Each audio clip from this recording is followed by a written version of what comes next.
and welcome to the Tea in Tokyo podcast. This is episode 20. My name is Soumya. And I'm Ellie. And what do we talk about this week? So this week we visited some parks in Ota-Ku and we also visited Mount Takao. Yeah, that and more coming up right now.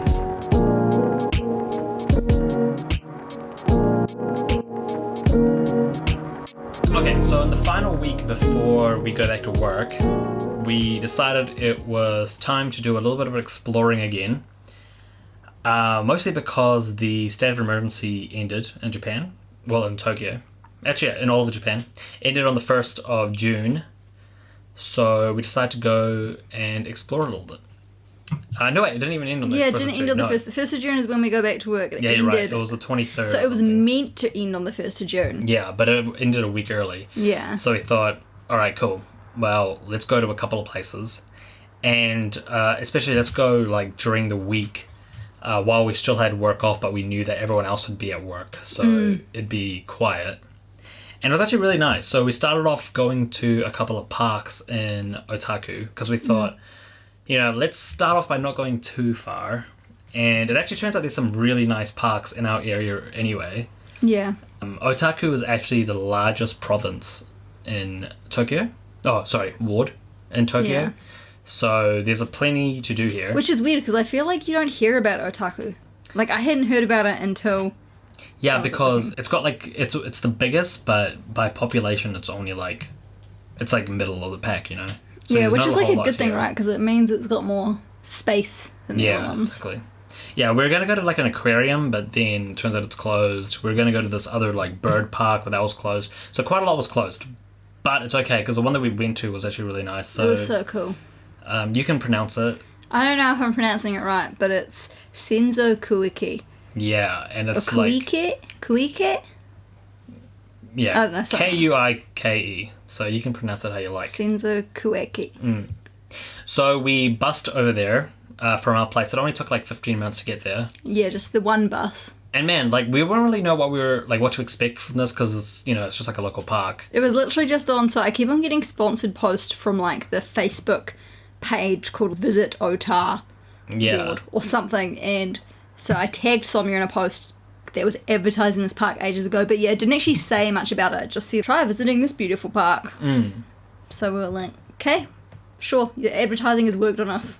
Yeah, man, it's so nice. It's like a park with a giant lake in the middle. Well, like not a giant, pond. But yeah, it's a big pond. It's a giant pond, a small lake. Yeah. Not even a small lake, a tiny lake. And with like a pathway all around it, so you can walk all around it. I feel like I read that it was like one of the biggest ponds in Tokyo, maybe. Yeah, I can believe that. It's pretty big. Yeah. Like there wouldn't be that much space to put something that big, I reckon. Yeah, the first thing I noticed that was really nice is the planting. Like they planted some really nice trees like everywhere. Everything was so nicely like placed. Well, it wasn't like, I feel like it was almost the opposite in that it was placed nicely, don't get me wrong, but it seemed more natural in that you could see that it was planting in action. Like it wasn't already like a beautiful, established and like super aesthetic and like well-groomed looking park. Yeah, it was that's true. They were like actively growing things out in the open. Yeah, it was just everything was sectioned so nicely. But yeah, exactly. So yeah, that was really nice. See, the first thing I noticed was... Yeah. And this is something that, like, I'm not a big child, like, I'm not a big good with children or anything, but, like, I always find if a park has, like, lots of kids, it's, like, to me it immediately screams that it's, like, a nice area. There was a lot of families with, like, little kiddies wandering around. And to me that means that it's, like, a pleasant, safe family zone. That was the first thing I noticed, was that there was a bunch of kids. Yeah, true, because we walked in the playground area. Yeah, we entered through the playground entrance, so... Yeah. That was cool. What we both loved is that there are so many animals there as well. So many.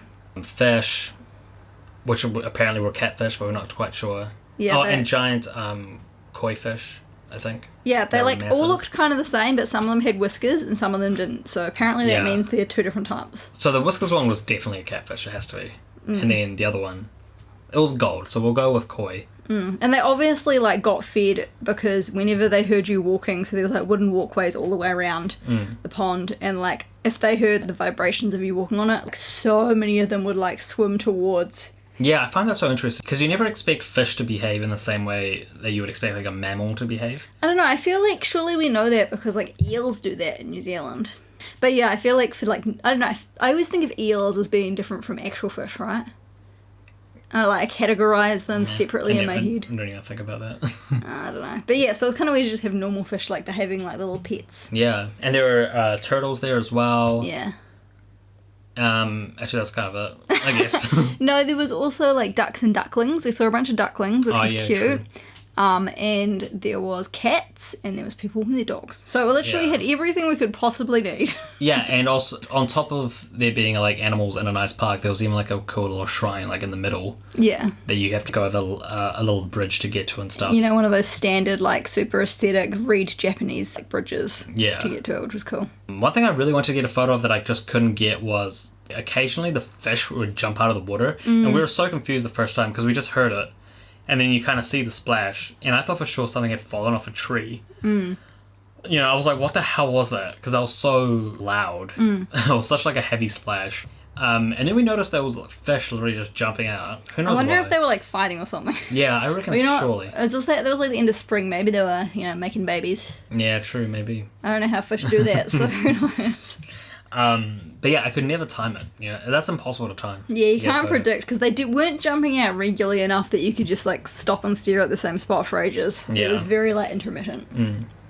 Yeah, but that was like the first kind of proper place that we had been since we'd been staying at home for the last 2 months, and it was nice. It was going to like an outdoor space. You know, that was like more fresh air than we've had in such a long time.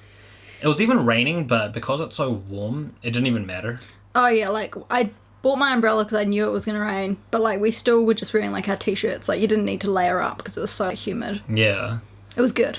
And like there were still people with kids and stuff walking around even though it was raining quite a bit actually. I was happy with that. That was like for a first trip back out. It was very like chill. You wouldn't come to Tokyo and be like, oh man, I'm going to go to Sensokuki. I'm so excited. Oh yeah, definitely not. No. It was very much like a... Yeah.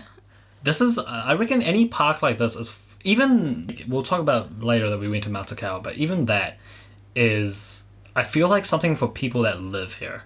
Because if you're coming to Japan and you have a month here, there's no way Mount Takao or, I mean, especially these parks. You might do Mount Takao if you're staying for a whole month, even a couple of weeks. But we'll talk about that one later. I don't know, because there's like, think about everything you do in Japan. And like, you know, I haven't even, like, we had never heard of Mount Takao before we came here, right? Yeah, but I feel it's one of those places where like the locals tell you about it, which is exactly what happened to us. So the next place that we went to was another local park, Joyanjima. Yan? Oh, Nan.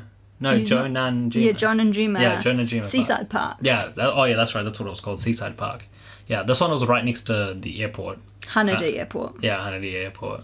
It was like a 40-minute bus ride from our place. It took forever. It's crazy to me that we can still be in Ota for 40 minutes on the bus when like there's 23 wards and you still stay within like it's just madness. Yeah. Sometimes I'm blown away by how big Tokyo is.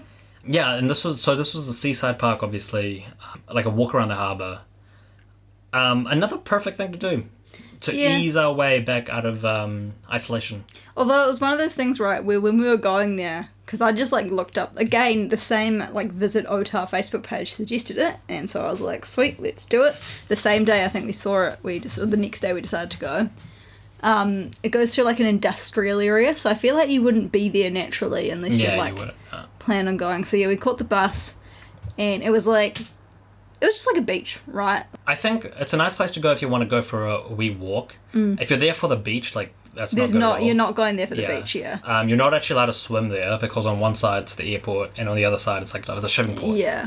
So you're actually not allowed to swim. I guess you wouldn't want to swim, I feel like, because the water looked pretty gross. Yeah, the water was disgusting. Like it didn't smell bad or anything, but it did look gross. Yeah. Yeah, it was such a dark colour, and it's funny because unlike some lights you couldn't really see that colour very well, but I was wearing Polaroid sunglasses, and when you had that on, it was so obvious. It looked like sludgy water with your sunglasses. Yeah, it really did. That's a perfect place to go if you want to go plane watching though. Yeah, there was a bunch of people like sitting along the same area. I felt like a baby with my little like camera. Yeah. I thought, I'm pretty happy with my nice lens I have at the moment, which is like... It's a pretty big lens for like a... It is, yeah. It's amateur. It's an 80mm lens. So it's pretty nice size. But then they had like 600. They had ones that were like the length of my arm. Yeah, like they were getting some really nice shots of the plane. Yeah. And I wanted to try to get a good shot, but I just don't have enough zoom, so I couldn't even do it. And I think what actually scared us away in the end is we were sitting on these rocks along the side that, like, the point that was closest to Haneda Airport where all the plane photographers were. And then we, like, looked down. I've just said, like 10 times in that sentence. I'm aware of Jesus it. Christ. We looked down and this giant earwig type bug scuttled past, but it was huge. It was like a silverfish. Yeah. But a giant one. Yeah, so after that sort of ran past our like butts where we were sitting, we were like, okay, sweet, let's get out of here. I think that's the biggest insect we've seen here so far. I don't know, I didn't even see it properly, but that, like, just even Soumya pointing it out to me and sort of seeing the general shape from a distance was That's the one thing I'm scared about summer coming up. Because, like, when I lived in Australia, you'd always have, cockroaches or some weird-ass insect in your house. I hope we don't get it here. The fact that we're on the 3rd floor, I feel like we probably won't. But we're going to have to be really careful, I think, with our rubbish and stuff. Because I don't want, like... I feel like we'd freak out if that size insect was in our house. We would absolutely freak out. We can't handle, like, a tiny, tiny little bug. How are we going to handle some giant flying cockroach? Again, there was lots of families, and it looked like a lot of couples on dates and stuff there as well, I noticed. But I enjoyed it, though, because... So on one side, you start off looking at, like, the airport, right? It's a nice little view of the airport, and then you walk around, there's the ocean... And then there's the shipping containers, which looks kind of crap. But when you go around that, you actually get a really, really good view of the entire city.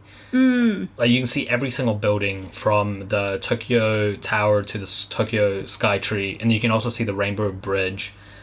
Just every building. It looks it's so all nice. within one shot, like, directly within your eyesight, like, line of sight. You don't have to, like, turn your head or anything. Yeah. They're all just lined up right next there. to each other, which was cool. Yeah, what really surprised me was how tiny the buildings looked. Yeah. Like, we must have been a lot further than I thought because, everything looked so small. Like, you would never have thought that those buildings were so tall, like, when you were standing next to it. That really eased us into it nicely because I realized that we had been spending so long inside that our legs kind of didn't even work. Honestly, because we were pretty good, I think, this lockdown. We both made sure we did 100 squats, 100 crunches, and by the time I'd done that, I was kind of lazy, so I'd do, like, 20 or so push-ups.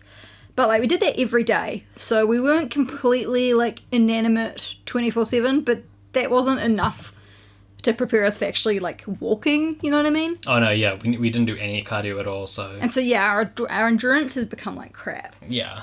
And we really figured that one out the next day. Actually, no, wait. The next day we had a break. But then because we were like, okay, we've done that 2 days in a row now. We need a break. There's no way we can go to Mount Takao now. Yeah. So we had a break. We did absolutely nothing. And then the next day we went to Mount Takao, which is... It's only 40 minutes from Shinjuku, so it's actually pretty close. This is the mountain that every single student that we've had has mentioned for us to go. Yeah, so a good way to get your students to talk is you go, so where do you think I should visit in Japan? Where's your favourite place? And I swear 80% of them said Mount Takao. Yeah, for sure. Yeah, that's like the number one place everyone always says. Like, straight away, you're kind of like heading towards the mountains. You can see all the greenery and stuff. And it just looks really nice. And we took the cable car. So there's a cable car there. We weren't going to. We were planning on walking up it, but then, like, last minute we decided, screw it, we'll do that for the experience. Yeah, and also what I liked is because I didn't want cable cars at the top because I thought that's kind of dumb. I want to be able to slowly see the sights and stuff. But it turns out the cable car only takes you halfway, and then you have to walk the rest. And then walk back down. Although you can get a return ticket down, but we figured we'll walk back down. Yeah, so that convinced me because I was like, okay, we still get to see all the sights and stuff. But we get to experience the cable car as well. It's the steepest cable car in Japan. Yeah, that's right. And it was 900 yen for our two people's one-way tickets. There's like 5 or 6 different paths that you can take to the top, which is also nice. Because it means that I guess you could go again another day and your experience. Yeah, it means you could go like 6 times and experience a whole new path each time. Because for us, we went up on like a paved pathway. We didn't know which pathway we were going up. We kind of got confused by the map, so we just followed where everyone else was going. Yeah. But on the way up, it was paved, and there was It almost looked like a walkway to a temple or something because there are like these like lantern kind of things everywhere and statues like on the way up. I'm pretty sure on the map one of the pathways was called... Oh, what is it called when people do like a pilgrimage? Oh, yeah. One of the pathways was called the pilgrimage or something. I think that's the one we took because it actually led us to a temple. Proper we saw temple. a couple of temples, right? Yeah. 2 temples. Yeah, and then from there you just keep going. But the other ways, there's like the forest walk where you actually go through the forest itself. If you go around, you can go next to a river as well. There's all these different paths. So we took the main path, I guess, on the way up. There was a lot of people walking with us. I mean, it was pretty quiet though. Still, like, it was definitely like... True, it wasn't many people as in crowded. Yeah, no, definitely not crowded. But it was obviously like a known destination. Like, it's not a hidden gem or anything. It's very much of a known place. Yeah, for sure. It was... Apparently, it's best to go in autumn. That's when everyone recommends to go because all of the trees are ones that turn beautiful orange and red colours. Yeah. But I suppose that's also when it will be the busiest because it's known for its autumn colouring.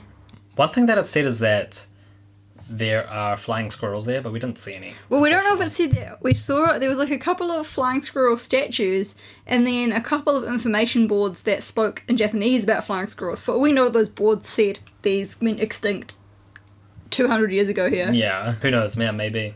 Yeah, so we were like looking up all the time, but we didn't see any. So one thing that bugs, freaked us out, yeah. So, I've never seen this before in my life. There are worms. They're like caterpillars. They're either caterpillars or worms. I have a feeling they're silkworms. I don't know. Which they hang off the trees. So like you'll be walking in the middle of the pathway, there'll randomly be a caterpillar just floating in the air. At your like eye level. Yeah, like the first time we saw it, I thought it was a piece of wood, like a twig stuck on a spider's web. And then Ellie was like, "No, it's alive." I was like, because it wasn't moving much, so I didn't think it was. It was moving enough to be obvious it was alive, though. Yeah, I thought that was just the wind blowing it. But then when you look closely, it's literally a worm using silk to, just float around in the middle of the pathway. Yeah. Leave it be. Let it have its life, yeah. It's like a secret agent, like, going down a building, except down the trees. I feel like it sort of... Because we walked past the same one twice because we went up to the separate shrine and then back down the same path. And it was really low down the first time, and then by the time we came back again, it had raised itself a little bit. So I feel like it was going on a wee adventure to see what it found, and then it just kept on going, and it was like, oh crap, this is not what I thought I was going to get to.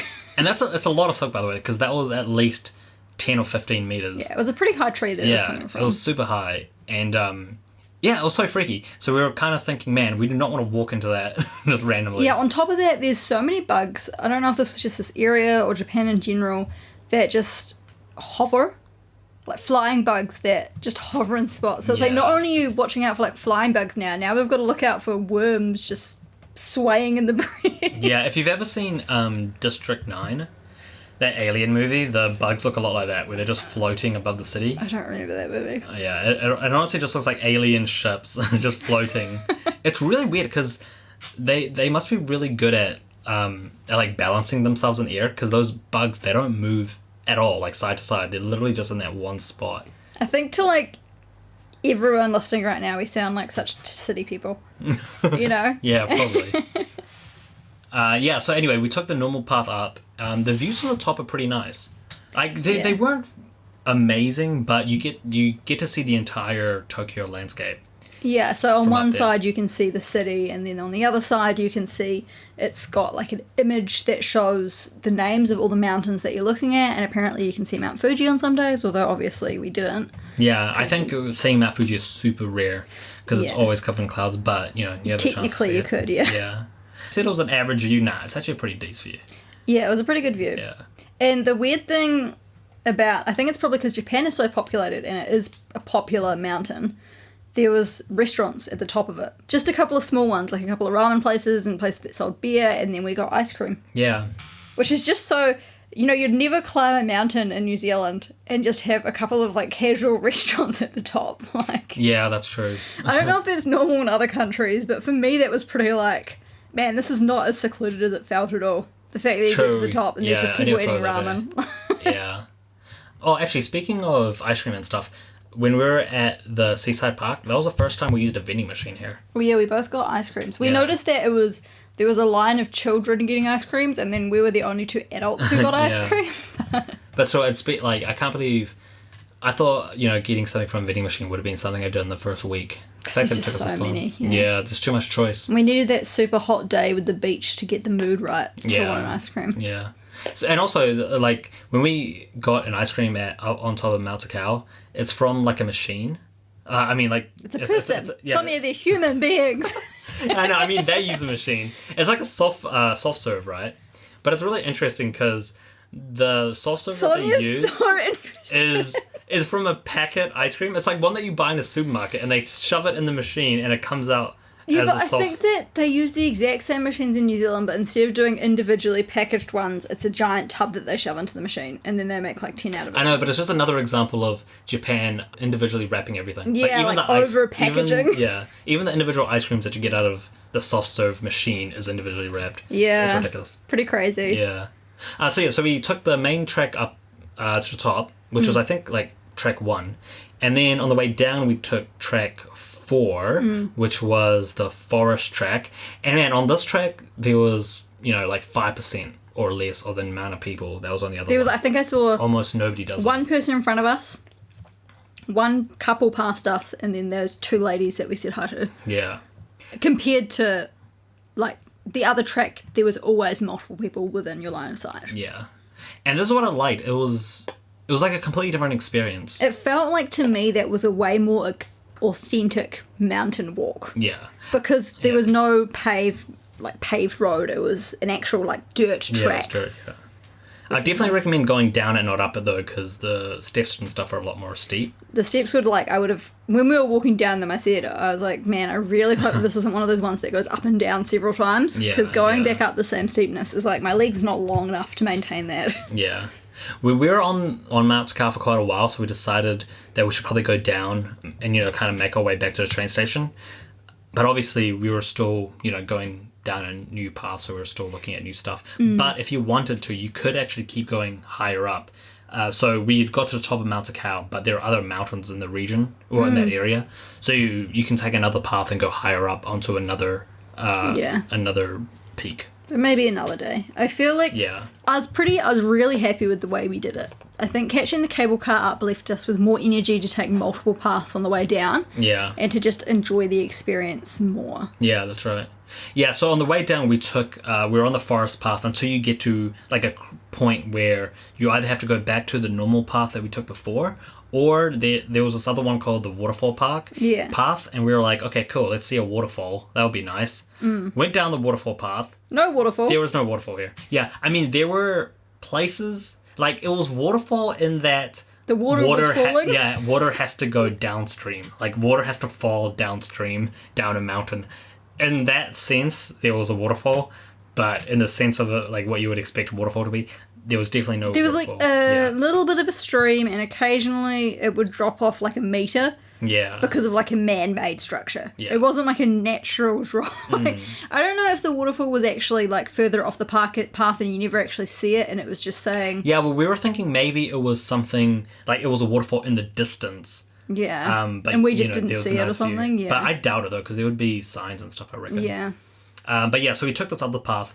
But one thing that we kind of thought was going to happen, but then we weren't really sure, but it happened anyway, was that the path doesn't lead back to the train station. Yeah. Instead, it leads to a town. The town's name is Hachioji City. Hachioji is the name of the area. But on the map, I'm pretty sure it was called Plum Village. No, it's called Hachioji City. Yeah, but like on the map, which had all the trail names, at the end of the waterfall trek, it said Plum Village. Okay. So I don't know if that's just like the name of a cafe there or something, or maybe it used to be called Plum Village before it turned into Hachioji City. Yeah. This was a weird... I mean, it wasn't that weird, but it was just a nice, small little town that... Like, I reckon a lot of people that live there probably work in Tokyo, but they've managed to find this nice little place to live, like, up in the mountains. And it's really nice. And one thing that I found interesting anyway was that, like, the town is, like, underneath this giant bridge that goes through. Honestly, I felt bad for those people. I bet, because there were so many old people in this town, I bet that they bought their beautiful houses there like 60 years ago when there was no massive state highway. Yeah. And then one day the government just built this ginormous highway like right directly on top of their houses. Yeah, honestly, it goes right through the mountain, and then it's so huge that it's just ridiculous. It's like multiple stories above their houses. Yeah, like yeah. blocking out the sky for something. Yeah, 100% they get so much less sun than they would have if that thing wasn't Yeah. there. And also the amount of noise Like must be noise ridiculous. pollution and actual pollution. Yeah. These poor old people moved into the mountains to get some, healthy, Yeah. fresh air. It looked like a structure was built over ants. Kind of, Like, But just because the size proportionate to honest- humans was pretty extreme. and like the buildings and stuff, yeah. Yeah. Like it was so out of place there. Everything, Yeah, because this was a town, like a little town village area where most of the buildings were like single or double story. Yeah. It didn't have skyscrapers. One thing we noticed is that every like new house that was being built there was being built by Panasonic homes. Yeah. And we had no idea that they even built homes. Yeah, we wonder if they're going to be super futuristic houses or what. Yeah, are they super futuristic or like do they just have a normal building company here? Just a normal... But do you know what happened to me? A really cringy thing that I keep on thinking about was when we were walking at one point down the waterfall path, there were these two ladies who had been like, we'd passed them and they'd passed us like several times on this walk. And they had stopped at this like shrine and were talking. And I was gearing myself up to say konnichiwa to them when we walked past. Yeah. And then right as we got to them, they said hello, and I responded with konnichiwa, and then they said konnichiwa back, and I was like, oh god, it's one of those things where I bet they were like amping themselves up to say Yeah. hello, and then I shat all over it by saying konnichiwa. I don't know. It's one of those things where I've been thinking about it, and it's been like a week since. One of those cringe moments that you just wish you could, like, I was so like... Yeah, you know the other thing about that is that because you were in front of me and you walked past them, and they said hello to you, I didn't realize that you had said konnichiwa. So when I walked past them, they said konnichiwa to me, and I actually remember thinking, oh, that's like, I wonder. That was weird because I heard them say hello to you, so I was like, I wonder why they said hello to her but not hello to me. Why did No, they it was say all konnichiwa? me. It's Yeah. because I don't know what I did. I just had a cringe But we're moment. thinking they're probably just as cringed out by that because. Yeah, they were probably sitting there yeah. amping themselves up to say hello, and then I ruined it all by... Yeah, they're the exact same situation.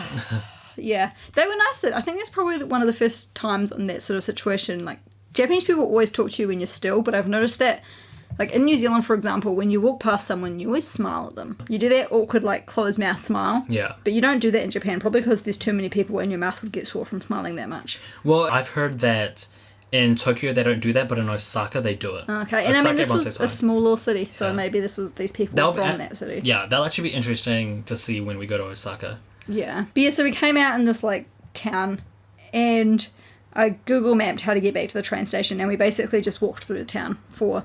It felt like forever, but I think we're just, Yeah. like, tired at that point. I think it was actually only, like, 30 minutes, but it honestly felt like we were walking forever because it was so hot, and there was no... On the mountain, there were so many trees that we were protected in the shade. Yeah, exactly. Yeah, we had no idea it was that hot. Like, Yeah, and We'd then completely forgotten. we got out, and it was just... It was a... also hot the other day. thing is that was when I really noticed or realized how unfit I was after 2 months of doing jack shit. What, just walking through the town or doing Mount Takao? Oh, walking through the town was when I actually started feeling it. Yeah, I think Everything that was the heat. yeah, Honestly, it was so hot. yeah. I didn't feel unfit doing the walk. I was actually pretty happy with... I mean, like, at some points there was, like, multiple... I don't know the word is, like, flights of stairs, like, before Yeah. the temples. Like, quite steep stairs. And, like, at one point I, like, walked up one, and I think it was the heat combined with my unfitness, and I felt, like, a little bit sick, which was, like, embarrassing because that's how unfit I am, that I got, like, nauseous from, like, Yeah. walking up a flight of stairs. But...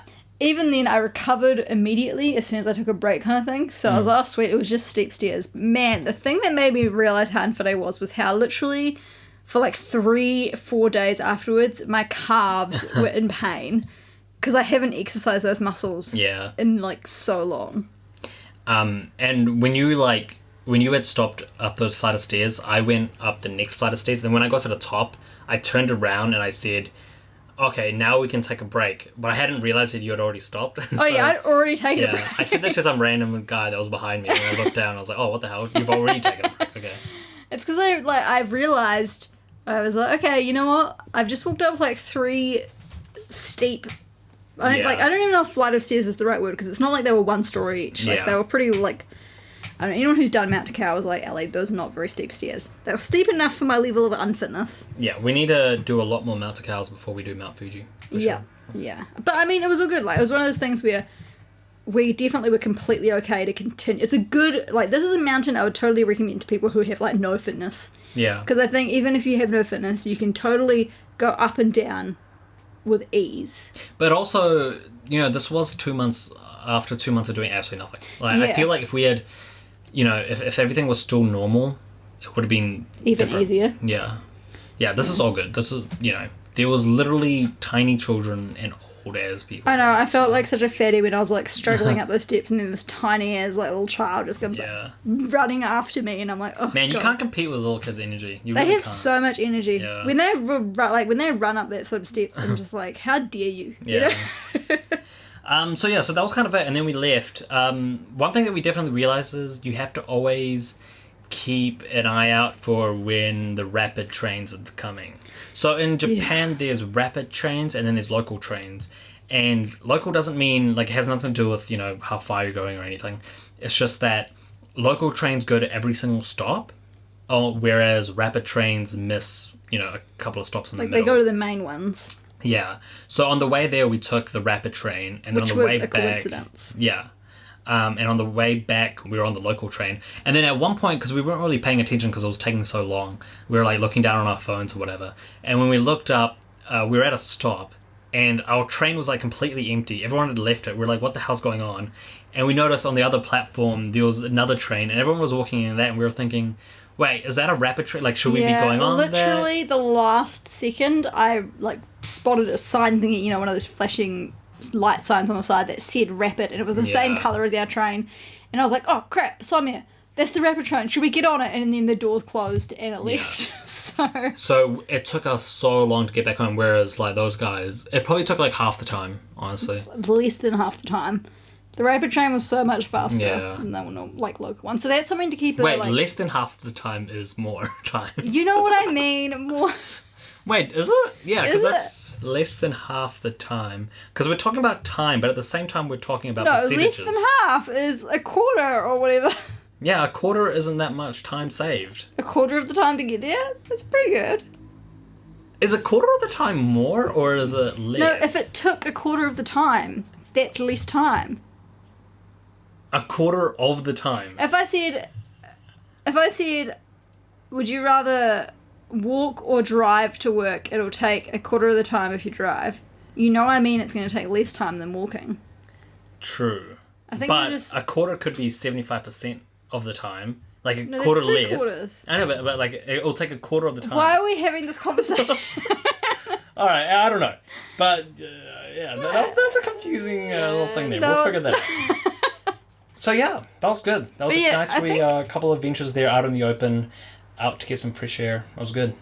It was definitely the only bad thing about Mount Takao was the fact that you're like still, even though it's an easy like small hike, it's still annoying having to wear a face mask when you're doing a hike. Yeah, that was annoying. Just because you get so much less oxygen. So when there was no one around, I would like take little breathing breaks where I'd pull my face mask down and then pull it back up when I saw people, because I just think you can't hike. And I'm pretty sure I've read a few articles about how it's not actually hugely safe to do exercise in a face mask because you are getting less oxygen. But also, there's no point having a face mask if there's no one else there, so that's fine. I mean, it's one of those things where it was definitely something that we have to now consider in like a post-COVID-19 world, right? Yeah. That if you were going to go in autumn, there'd be lots of people, so you'd have to wear your face mask the whole time. Whereas because it was pretty quiet at times, we didn't have to worry. Okay, well that's kind of it. Next podcast we will be going back to work. Join us for that one. Oh, this one's a special one, by the way, because it's episode 20. I had told myself that if we had gone to episode 20, that would be good. Like, that was my goal. That's good to know. Yeah, you know. Yeah, it's a solid 5 TV, months. 2 seasons of a TV show. Yeah, exactly. Or 1 season of a long seasoned TV show. Alright, so we will see you guys next time. Okay. Bye. Bye.